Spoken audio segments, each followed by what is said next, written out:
If you are having radiation as part of your cancer treatments, you need to listen to the summary of this article. This was a really well done study. It followed women who had breast conservation therapy, meaning a lumpectomy and radiation, and it followed them for years after their treatment ended to quantify the changes that happened to the residual breast volume over time. What they found is that with the lumpectomy, so removing some of the breast tissue, obviously the size of the breast changed. That makes sense.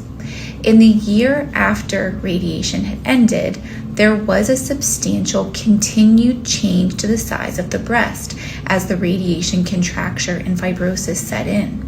But what was interesting in this study is that they found continued changes to happen 5 years after the radiation had ended. Now I have the article in front of me and I want to actually read the numbers because I think it's really interesting. So they found that during surgery, patients lost on average of 8.3% of their breast volume. 1 year after treatment had ended, the loss was 19.3%. But by 5 years, the loss was 26%. So this study shows that those changes can continue for up to 5 years. Now, why do we care? Because when we do breast reconstruction, we are aiming for as much symmetry as possible, whether it's implant-based reconstruction, autologous, or an oncoplastic reduction. Now, this does factor into how we do our oncoplastic reductions. When I am doing an oncoplastic reduction, which means doing a lumpectomy, doing a breast reduction at the time of the lumpectomy, and then the patient undergoes radiation, how do I achieve the best symmetry?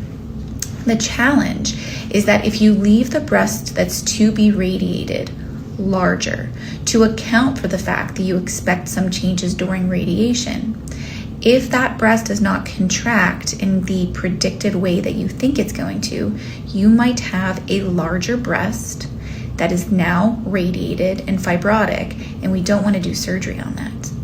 So in my opinion, it's still better to aim for symmetry at the time of the oncoplastic reduction.